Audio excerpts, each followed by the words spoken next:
This podcast is part of the Global Sports Podcast Network, the only network bringing you exclusive daily news and views on your Premier League team, the Premier League, women's football, and fantasy football. A unique listening experience that puts fans first, bringing you the very latest breaking news from your team.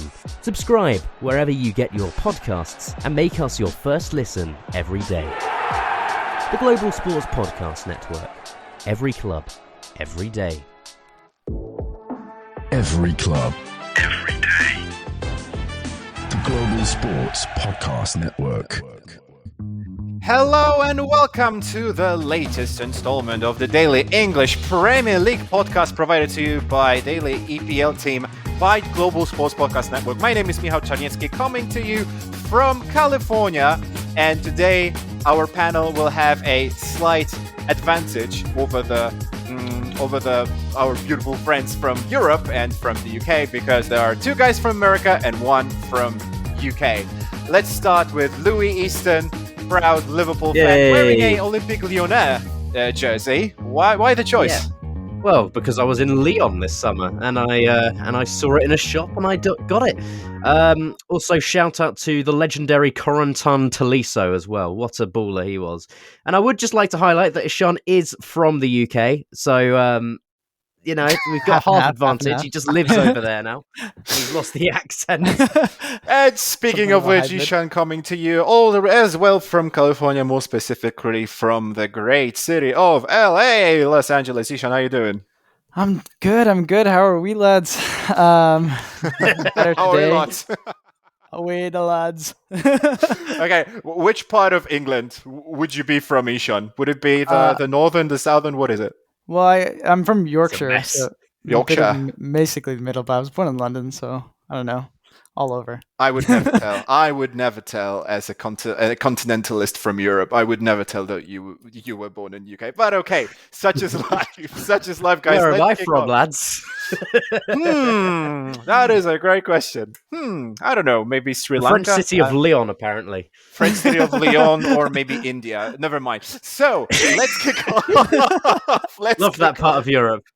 A part of Europe called India. So with that beautiful geographical banter, let's move on to the action of what transpired on Tuesday and on Wednesday in Premier League, because the Premier League is back, ladies and gentlemen, after the international break. Some people are super excited that the Premier League is back because they just hate the national team breaks. Would you guys be included in that discussion that you prefer club football over national team football? Yeah, I'd say so. I mean, I've been to so many England matches now. I try to go for every international break, but I mean, if you had to say Liverpool to win the Champions League or England to win the Euros, I'd probably pick the Champions League. Mind you, interesting. Both would be very nice. Perhaps you've already given up on England. World Cup would be different, maybe. World Cup would be different. It's coming home, right? It's coming home. Yes. This time it's for sure. This time it's for real. It's like being an Arsenal fan. Next time it's going to be ours. Oh my God! You've just recalled me that quote. Next year we're doing a title charge. Was it? Andy Tate. Andy Tate. Second half of the season, we're doing a title charge. Yeah. Oh my goodness. Okay, enough of the banter. Let's move on to the first game that we would like to discuss, which is, of course, we have to start with the Merseyside Derby. I mean, Everton, they were really looking forward to score a league double against Liverpool in the Merseyside Derby, this time at Anfield. But how did that go for your beautiful friends from over the fence, Louis? Well, it's one that Liverpool have to be proud of, because the referee had an absolute shocker. James Tarkowski went into Alexis McAllister in the first half, and with an incredible amount of pace, and his studs were on McAllister's sort of calf, his shin area. Didn't go to the VAR check, and it was only a yellow card, when I've seen so many worse fouls given, so many less bad fouls given as a yellow card. You think of the one that Lewis Skelly did earlier in the season, that was a red. This one is like a a 5-game suspension in comparison to that. So very frustrating. And also Everton did just decide to sit back, which is something that David Moyes has always specialised in throughout his career. We saw it at Sunderland. We've seen it at West Ham. He loves having a compact defence sitting back. And that's something that Liverpool have struggled against constantly this season. We always struggle against a low block. Jota's goal was very, very well taken, dancing through and catching Pickford off guard, sending him the wrong way. I thought Luis Diaz was probably man of the match, just turning up in loads and loads of areas, constantly involved in the build-up, running non-stop. I say the only thing that worries me about Liverpool at the moment is the lack of rotation. We've seen 14 players used throughout the entire season, unless there's an injury crisis. Hence why Jones is playing at right back, and I just worry going into the last 8 games. You know, there's only half a week of a break now for Liverpool before they go to London, and that will be a very difficult one. Going to Fulham is always tough in this day and age, so I'd like to see a bit more rotation. I'd like to see a bit more Chiesa, a bit more Harvey Elliott, maybe a bit of Tsimikas as well. So that's my worry, but a very big 3 points against a definite banana skin in Everton. Well, you definitely had to clinch the victory there, and whereas in the first half, from what I can see in the stats, whereas in the first half you allowed Everton to have the joint XG at 0.64. In the second half, you only gave them 0.03. So I think that just goes to show that whereas in the first half we were more accommodative, in the second half you gave absolutely zero mercy. I'll tell you what that was. It's because we were also attacking the Kop in the second half, which just gives that extra bit of adrenaline towards the end of the game. And I mean, Everton were very good in the first half. I mean, there were a couple of big chances. Beto hit the post at some point. Yeah, I can't remember which half that was in. I would have bet my house on him scoring in the form that he's been in. And going past Van Dijk as well. Yeah, not many players in the history of the Premier League can say that they've gone past Van Dijk, especially when Van Dijk was just one-on-one with him. Beto is a great player. I thought Kelleher did very well off his line there as well. It was a good showing for him. And also a big showing for the support in Cork as well, because it was Kelleher from our team and it was Jake O'Brien from the Everton side. So some representation there for Cork. Not quite the same pride of Poland that Michał has. But, we'll get to that in a second. We'll get to that in a second while discussing the Arsenal game. But let's stay at Anfield. Let's not leave the Anfield just yet. Eshan, what differences did you spot in the Everton's approach of the game? From judging from the previous game, like the last derby at Goodison Park, when Everton managed to clinch a favourable result for them, and now. Yeah, well, in the Goodison game, it felt far more open. Whereas I think Arne Slot before this was saying, keep your heads calm, no head loss, because especially at the end of the game at Goodison. It's been a long time since we've seen a match where tempers have fully flared. When Doucouré went to the fans and Curtis Jones shoved him, it was peak Barclays. But in this match, it felt like a much calmer affair, especially in the second half. The first half. Well, I would like to challenge that because Jota was well in the face of the referees, and also there was that huge protest in the first half for the penalty as well. So that's for the red card rather. So I mean, I still think there was a little bit of argy-bargy going on there. I think it in started, comparison, yes. Yeah. Well, my point is this is far more greater. The Goodison was the last match at Goodison as well. I think there was way more intensity. There was still intensity here. It's a Merseyside derby. There'll never not be intensity, but that second half was just a professional performance from Liverpool. That first half, I genuinely thought Everton might clinch something. Beto had at least 3 chances where he got the better of both Konate and Van Dijk, and Everton counterattacked. I was surprised they didn't capitalize, to be honest, on any of those chances. Well, and that was their loss. Their loss and the final result was probably very fair for Liverpool. Again, the discussions about the referee. After this result, Liverpool comfortably sits with 73 points, top of the table, 22 victories, 7 draws, just one loss. Do you remember, Louis, who that loss was to? Yeah, bloody Forest. Yeah, Bloody Forest. Bloody Forest game. Callum Hudson-Odoi. The same Forest which also defeated Manchester United yesterday. Unfortunately for us, Eshan. Very fortunate for Louis. We're going to mention that briefly later. No, not necessarily, actually, because Forest are on our tail. They still could win the league. I mean, they have. It's very unlikely. Hold on. They could. Nottingham Forest could win the league. Are you sure you want to proceed with that? No, I'm not. I wouldn't put money on it. I'm just saying they're still. If Liverpool were to suddenly go on a losing streak, Nottingham Forest could clinch the handles of the Premier League trophy. I'm not saying it will happen. I'm just saying I like a bit of security. I like to be cautious. This is what years of Manchester City does to you. Oh goodness! You know if what? It's mathematically possible. It's still a possibility. Oh, goodness. You know what? I hope that you haven't just jinxed your favorite team because no. If I was to say Liverpool are going to win it, that would be jinxing it. I'm saying It's not done. You could show me the final 38 games played for every team, and I still wouldn't believe Liverpool have won the league yet. That's what City have done to me. You don't know. I mean, when was the last time you were in a title race? You don't know from experience quite as well as I have in recent years. To be fair, looking at the league table, Liverpool would need 8 points in their last 8 games to beat Forest. So I mean, I'm just okay. Enough of the Fugazi. All right, Fugazi. Nottingham Forest. Best of luck to you. You're not going to win the trophy. I'm sorry, not this time. Maybe next season. Come on, let's keep it real. And with that beautiful segue, oh my God, I am a Man United fan, and I am defending Liverpool in this discussion. What on earth is going on?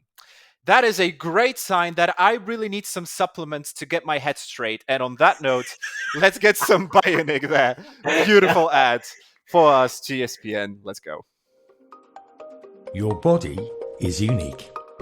And Global Sports Podcast Network has partnered with Bioniq, the world's most personalized supplements. Bioniq provide 100% tailor-made supplements designed to deliver precisely what your body needs at exactly the right levels to optimize your health. No guessing. So click the link in the show notes. Use the code GSPN2025 for 40% off your first month's subscription. Bioniq. Don't settle for off-the-shelf solutions made for just anybody. Get what's right for you right now. Yes. Thank you, Bioniq, for sponsoring our podcast. You're listening to Daily English Premier League provided to you by Global Sports Podcast Network. Now, I would like to move on from the Liverpool-Everton game. Again, congratulations to Liverpool for winning that one, and Louis, of course, congratulations to you as well. And let's move on to Arsenal. We will mention the game of Nottingham Forest Man United slightly later, so I haven't forgotten about that. But Arsenal Fulham is another important game at the top. Of course, from Arsenal's perspective, they of course had to win that game, and that was a great result for Arsenal. Although somebody could ask some questions about not only the injuries which Arsenal incurred as a result of this game, but also about the sloppiness of the defense at some of the parts. But let's not I do not want to get ahead of myself. I want to ask you, Eshan, how did you like the return of Bukayo Saka?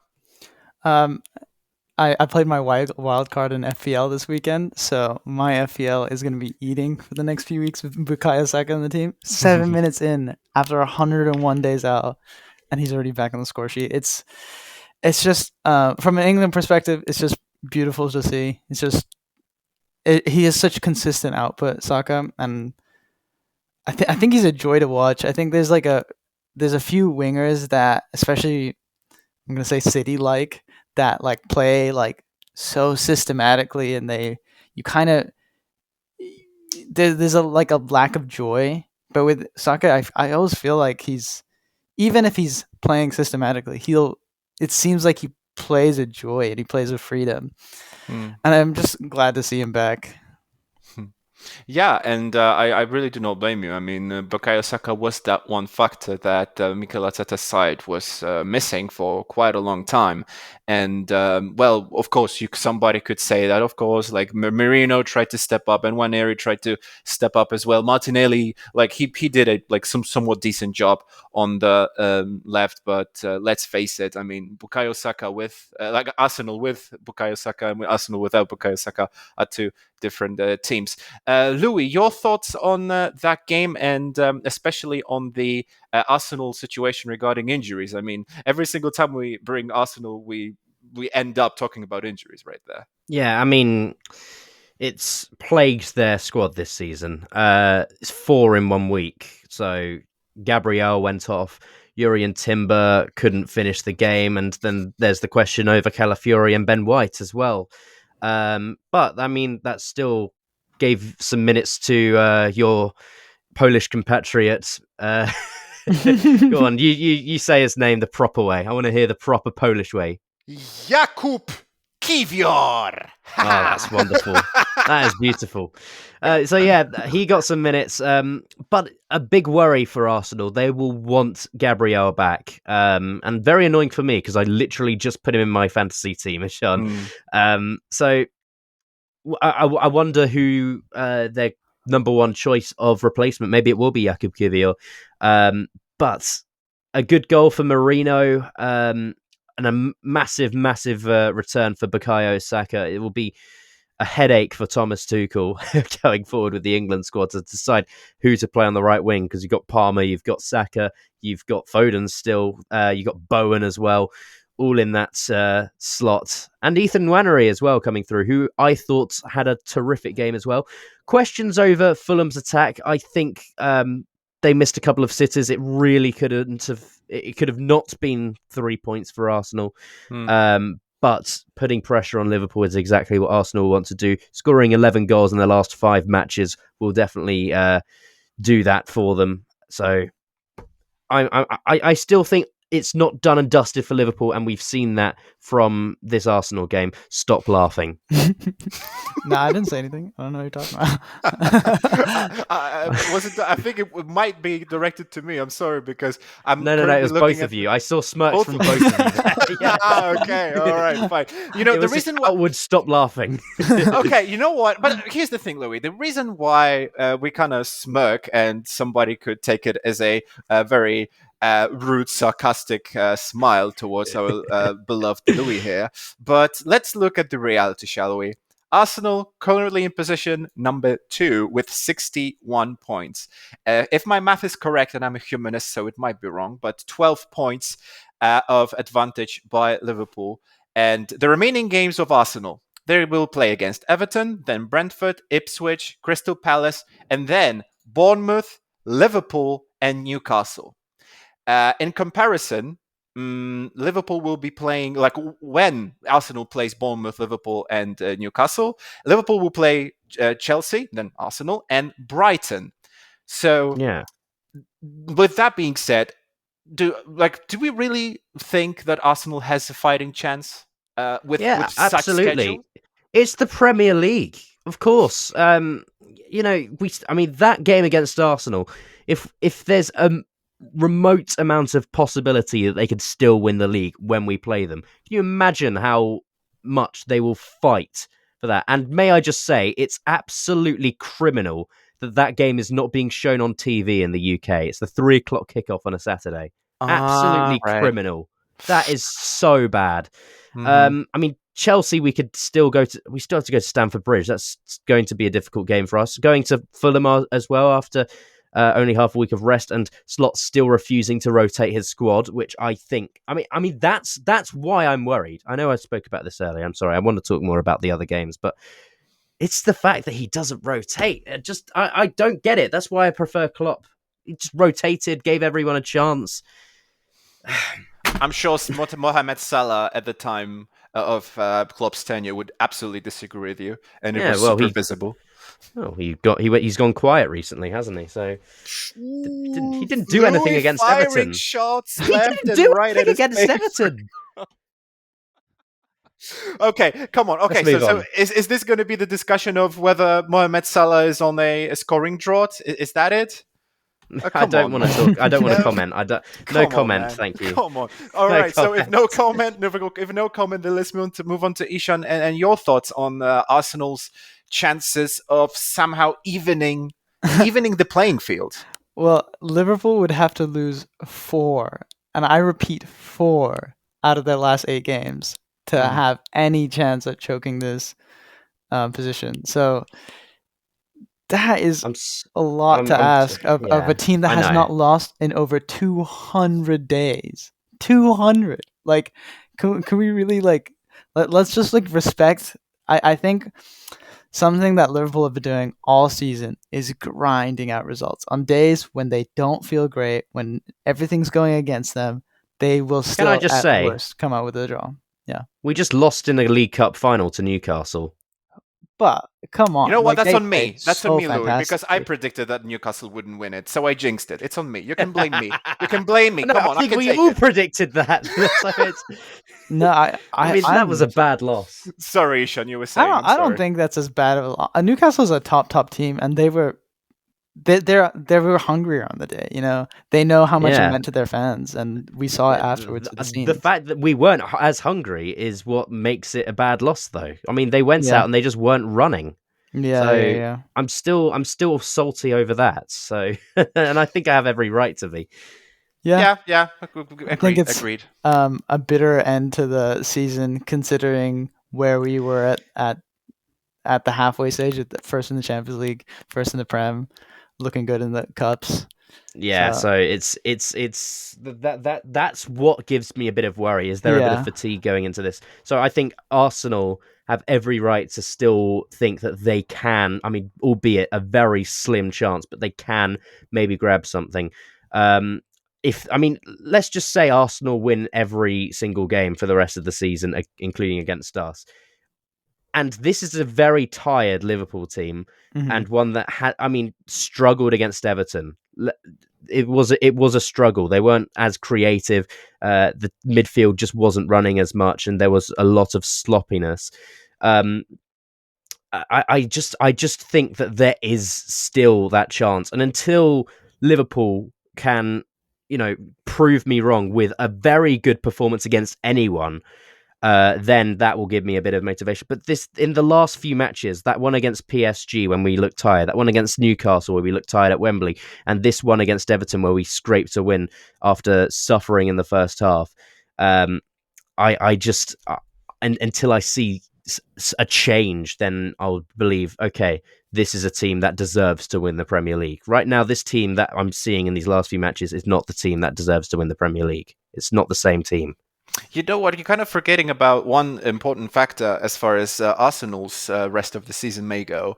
And since we're visualizing, since you say that it's still possible for Arsenal to somehow catch up to Liverpool and we shouldn't be crowning Liverpool yet, I can also say that Arsenal, they still have a fighting chance of eliminating Real Madrid from the Champions League. That is true. It's the same level. It's the same level visualizing. So I think that is one factor that could even out those odds because of the fact that I cannot believe, I refuse to believe that Arsenal will just will not put up a fight to Real Madrid. And if they absolutely will. They absolutely will. So as a result of that, I can easily imagine some more injuries on Arsenal's side dropping in at the end of the season. So we could just have that. I do not want to call it a turtle race at the end, like for those last 3-4 fixtures of the Premier League. But this is what it could actually turn out to. Isn't that right, Eshan? I mean, I'd love to see it. It'd be. I think from a neutral perspective, I'm always a football fan first. So if there's any sort of competition we can get in the last few games of the season, fantastic. I'm all for it. But before a football fan, I'm also a realist. So So Exactly. that's just my mindset. We'll win the league, surely, right? Yeah. You will win the league. Real Madrid will wood. win the Champions jinxed it, League you again. did- You heard it here. Yeah. I touched wood. I touched wood. My desk is made of wood. Let's move on. Let's move on from this subject as a whole. It's stressing me out now. Okay. So in order to keep Louis still sane, let's move on to another ad break, and then we will focus on the rest of the results from the midweek fixtures. Here at the Global Sports Podcast Network, we spent a lot of time selecting our delivery platform. Zencastr came out as the clear winner. With 4K video recording from your phone, AI editing that automatically removes all those ums and ahs, it's super easy to start a podcast that sounds great and is delivered efficiently. If you're ready to tell your story, check out the link in the description to learn more about Zencastr. Exactly. Thank you, Zencastr, for being such a great sponsor to our podcast. You're listening to Daily English Premier League, provided to you by Global Sports Podcast Network. Follow us and like, and also follow all of the ways how you could listen to our podcast. The more you guys are, the more excited we are to make more episodes just like this one. Louis, a question to you about the rest of the results from the match week 30. If you could just tell me if there was a particular result from the matches we haven't covered yet that deserve an honorable mention, which one would you go for? Okay, well, I'll start off with, well, if there's just one, okay, I'll say Southampton versus Crystal Palace is a very, like, who expected Saints to get anything from that game? 1-1, Paul Onuachu only denied by a late goal from Matheus França, but Paul Onuachu, or as he's known over at St Mary's, Tall Paul, scored a fantastic goal. Amazing teamwork, right place, right time, and there's been so much criticism of him from crosses, but he did very well to get onto the end of that and get a goal. And Southampton looked really good. This does not look like one of the worst teams in Premier League history. They came out, they showed some freedom, some expression. For only their 10th point of the season, they've got Spurs next, so maybe they could even grab something there. But I was really pleasantly surprised by the way Southampton played against a very informed Crystal Palace team. I'd also like to mention my fantasy. I brought in 3 Crystal Palace players. Crystal Palace were the most bought players on fantasy this week because they had such an easy run of fixtures starting with Southampton. Huge surprise there. Huge surprise, and credit to Saints for getting a point out of that one. That was a very impressive point. Yeah, exactly. So Crystal Palace, they failed to roll with the steam that they got after the recent good showing in the FA Cup against Fulham, if my memory serves me correctly. So, Eshan, how about your highlight? Just a note on Southampton. I think the comparisons with Derby have been so harsh to them because I think it's been born out of the start of the season with Russell Martin, where they were just passing out the back, especially that results that got him sacked, like the Tottenham result. Like, I think that just like it built into like the ethos and the way that people talked about them. But if you compare them to that Derby side, it's night and day. This Southampton side would beat them like 20-0. It would be a drubbing. My goodness. My result of the day is probably an obvious one of Brighton and Villa. I thought this was going to be a lot closer, and I in the actual game, I hear it was. Obviously, I was watching the Merseyside Derby, so I wasn't watching that. But just scoreline seems like it reflects Villa way nicer than the actual previews to the games would. So interesting to see Rashford on the score sheet, Asensio on the score sheet, Malen even coming on and hopping up with more. But I just assumed Brighton would put far more of a fight, especially at home at the Amex. I would just like to say, I watched some of this game because obviously it was half time and Liverpool was kicked off 15 minutes later than the rest of the game. So I put on Brighton versus Villa. I saw Rashford's goal. It was very well taken. He was in his own half. It was a counter attack. It was a long ball. He got onto the end of it, 1-on-1, and put it away.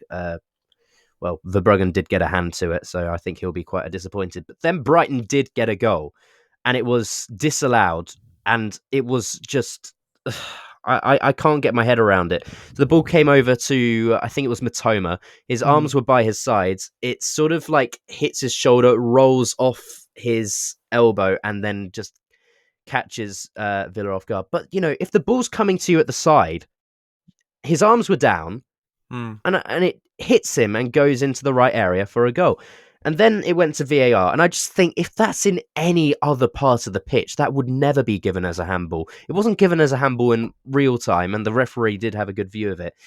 And because of there being a 2-minute VAR check for a goal that's Brighton got like a couple of minutes after Rashford's goal, that took the entire sting out of the game. And we're having this conversation again.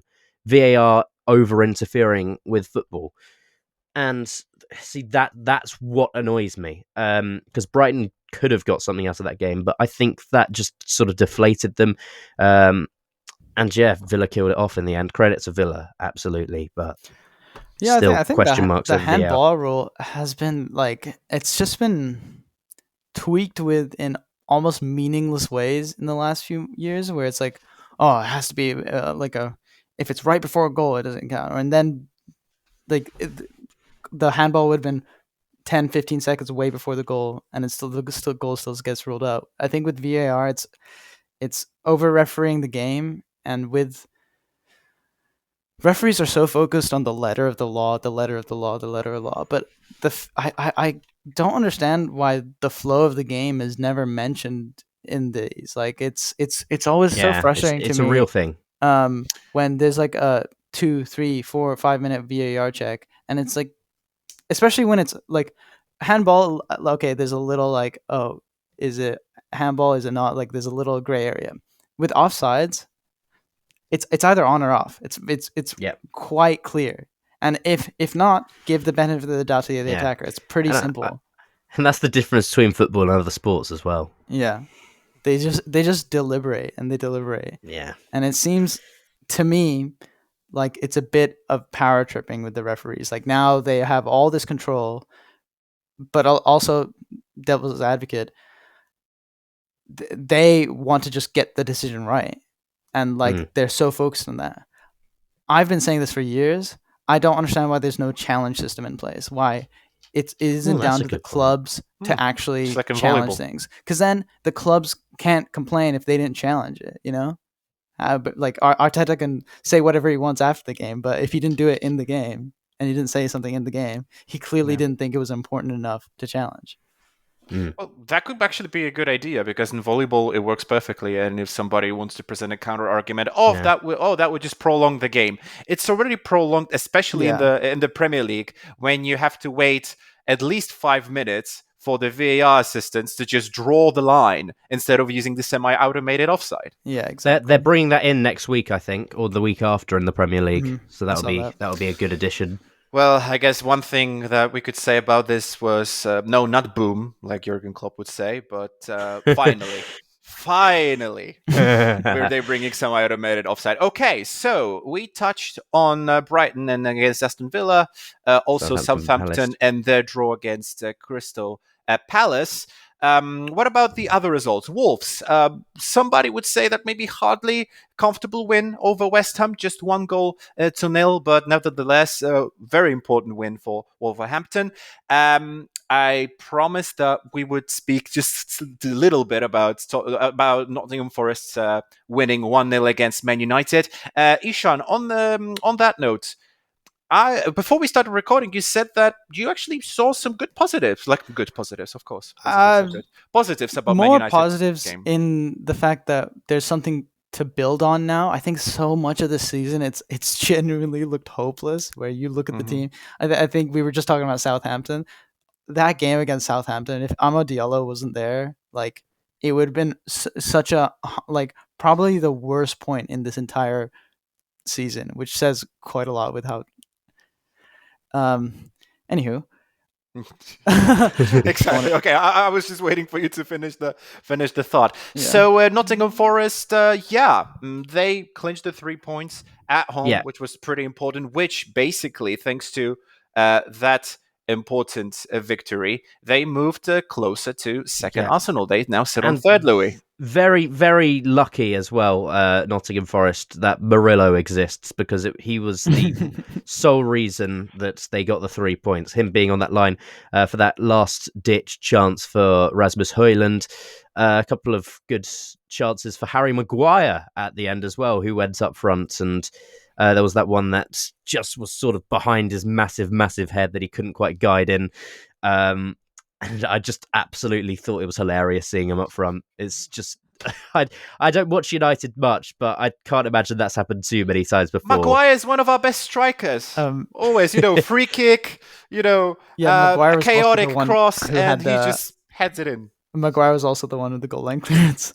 So there you go. just Maguire, he's doing everything. He's the Renaissance man. Renaissance of the 21st century. He's one of those players that I would like more if he didn't play for my rivals. But he's a very... I felt so bad for him during that just continuous onslaught from fans that he was getting. But I think he's really turned it around this season, and he's shown... maybe not £80 million, but somewhere closer to that than what he was showing before. Yeah. Just to highlight his like horrific abuse. There were games where when Ronaldo was playing for United, Maguire was getting more mentions than Ronaldo was. Yeah, it's crazy. That's insane. That's like it's insane. It's just hatred. Pure hatred. Yeah, unfortunately, as much as I love Man United, I have to admit that sometimes our fan base tends to be unforgiving, and that's putting it mildly. I think you would agree with me, Eshan. Yeah, definitely. Yeah. So let's move on from that game, unless there's something else you want to add about Forest United. No. Let's move on. Yeah, exactly. Let's move on. So, enough talking about how Man United sucks. We've been talking about this for many months. So, Bournemouth, and that is actually a shocker to me. Bournemouth losing to Ipswich Town, 2-1 at home. How can you explain this, Louis? How come Bournemouth couldn't go through Ipswich? I don't think Bournemouth were good enough defensively, and that's something that we don't often say about Zabani and Heiss and Kirkez as well. Have all had terrific seasons, but there were times where Ipswich were getting into the box, and for Delap's goal especially, completely unmarked. And you can't give players of that quality space and time in the box, because his goal was like a training ground session. Just the ball came to him, clear view, no one onto him, smashing it in emphatically. Broadhead's goal was a bit of a freakish one that went through Kepa's legs. I thought Kepa had a pretty forgettable game from his perspective, and it was a very eventless end to the game. I know that because I watched Sky Sports, and Evanilsson's goal came in the 67th minute, and there was not another highlight after that. So make of that what you will. And if there was something I've forgotten, blame Sky Sports. I was watching the Merseyside Derby. Eshan, so now looking at the table, Bournemouth currently sitting 10th. In the last 5 games, they managed to pick up any points just once in their last 5 games. It was a draw. All the other games, loss after loss after loss after loss. Eshan, is there a way that Bournemouth could still salvage the end of the season? They were doing so well. What happened? They're doing so well. It's so interesting to see. I think it's less about Bournemouth and more about teams' reactions to Bournemouth. I think there's a slight underestimation with Bournemouth, even when they went into the Forest game, even when they played Arsenal early in the season, all those games, there was this notion about Bournemouth that they were just a mid-table side. I think the lingering effects of their start to the season last year were still in the back of people's minds. I think people went to Bournemouth and expected maybe a tough game, but a winnable game. Whereas in the last, since that Newcastle win, I think that was the one where they really put a marker down. I think no team has gone in underestimating them. I think that's a big part of it. just to segue into Ipswich and the relegation battle talk. Ipswich's next game is against Wolves. So if I think this is the classic 6-pointer. If Ipswich need to win this, they're currently at 9 points away, which is already massive with eight games to go. That's a massive, and it's not like Wolves have 3 wins in their last 5 games. They're also severely in form. But we will definitely cover like Wolves taking on Ipswich. I'm sorry, we just have to move on. Manchester City, of course, comfortable win 2-0 against Leicester. What you said there, the relegation battle, and Leicester looking more and more like being like almost there to join Southampton in the relegation to Championship. And last but not least, I know it's banal to making such expression, but Newcastle taking on Brentford. Newcastle winning 2-1. And Louie, if the goal that you're about to describe for us and for our listeners and viewers out there of GSPN, if that's not the goal of the season, then we just simply do not know anything about football now, do we? Yeah, I mean, that was just insane. I would just like to quickly mention, just quickly on Manchester City, what a moment for Jack Grealish. First goal in 16 months. I just really like him. And I think he's been getting a lot of criticism when he hasn't been given much chances, and he's been sort of made into a system player by Pep Guardiola, but very pleased for him to pick up the goal. And also Leicester deserve absolutely nothing from this season. They have been dreadful, and I still don't understand the Ruud van Nistelrooy appointment. Anyway, Newcastle versus Brentford, yes. What a goal. I mean, how the audacity of it to try it from that angle. I mean, you can point fingers at Flecken, who I think has been such a terrific goalkeeper for Brentford, but I just don't. For him to get that in the top corner so perfectly out of reach of Flecken to get any meaningful contact on it, it's insane. It's absolutely insane, and he is such a good player, Tonali. He's had his issues with his ban from the Premier League for a lot of time, but he's come back and he has slotted perfectly in, and he's doing stuff like this, which is just I cannot believe he would even try it, let alone pull it off. For me, that's goal of the season. I just haven't seen anything like it in Premier League ever, really. I haven't seen a goal like that. And first time as well, first time. Mm-hmm. Yeah, it kind of recalled me, like this goal kind of brought to mind the goal that Andre Schürrle scored in the semi-final of the World Cup against Brazil. It was the goal for 7-0. So maybe that is why not too many people remember it, but it got the same vibes, like 2014. Ancient history now, 11 years ago. But that was that. What? Oh, I'm sorry. So sad. 11 years since 2014. Yeah. The beautiful times with Germany being able to smash Brazil. And the Andre Schürrle goal was basically maybe not super identical, but very, very close to what we saw at Newcastle. Eshan, anything you'd like to add about that game? The Brazil 7-0 game? No. Newcastle Brentford. Newcastle 7-1, guys. 7-1. 7-1. Oscar with the last minute. Give Oscar some credit. Yeah. I have only seen the highlights, so I'm just as lost as you are. But that Tonali goal, I think we could just talk about that for years. It is really. There's not enough that can be said about that. I think I vaguely remember that Andre Schürrle goal, but honestly, nothing really comes to mind. I remember some whips down the line, like Maicon or Roberto Carlos, where it's been straight down the line, and those have been fantastic. But they they're on the side of the pitch. You expect whip, and so the fact that Tonali just smashed it in, no whip, just straight arrow into the top corner. I've never seen anything like that. And he meant that as well. Yeah. That wasn't an accident. He smashed that with vigor towards the. It's just how do you do that. Yeah. I could take that shot 1,000 times and never hit anything like that. I couldn't conceptualize that. You know, I couldn't get to the striking part. You know. No.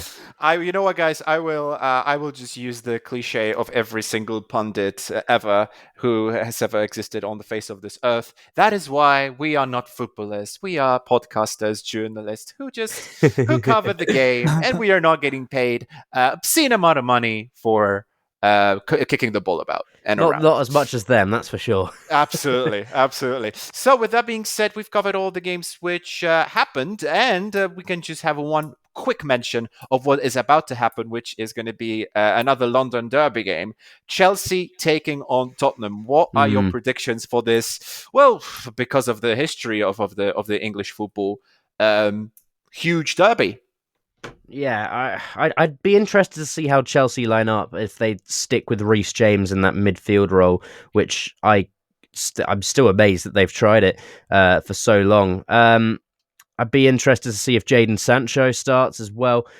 I'm saying it's probably going to be a Chelsea win. It's at Stamford Bridge. Spurs just still look awful.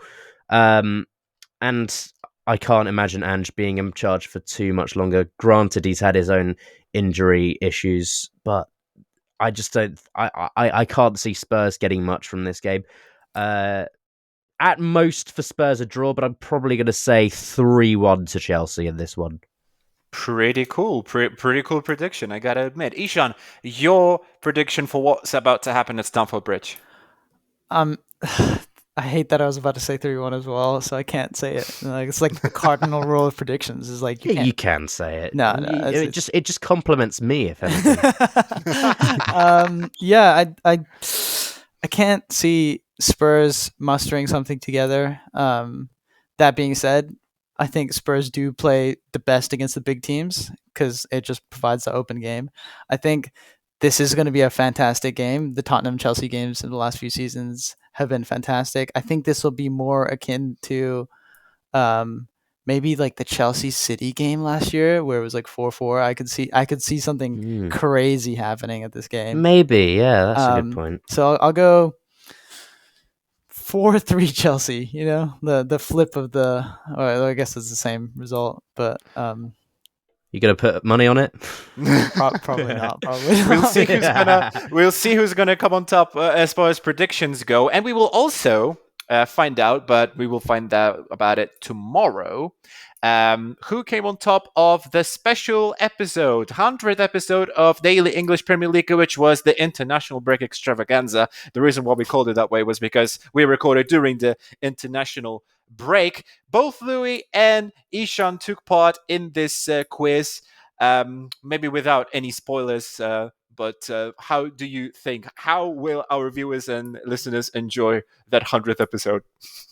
Well, it's a great game. I mean, I thought it was the questions were fantastic, and well, you edited it, so we'll see how good your editing is as well. No pressure on you. Exactly. Eshan, so guys, tune in to see how Louie and Eshan did for that special 100th episode, International Break Extravaganza. That brings us to the end of today's episode. Thank you so much, Louie and Eshan, for giving your opinions today. Have yourself a great watching of the game Chelsea and Tottenham, and tune in for Daily English Premier League. We're going to have more and more special episodes coming to you, coming your way, so stay tuned. Michał Czarniecki from California, thank you so much again, and we will see you or hear you at the next one. Bye-bye! Every club, every day. The Global Sports Podcast Network.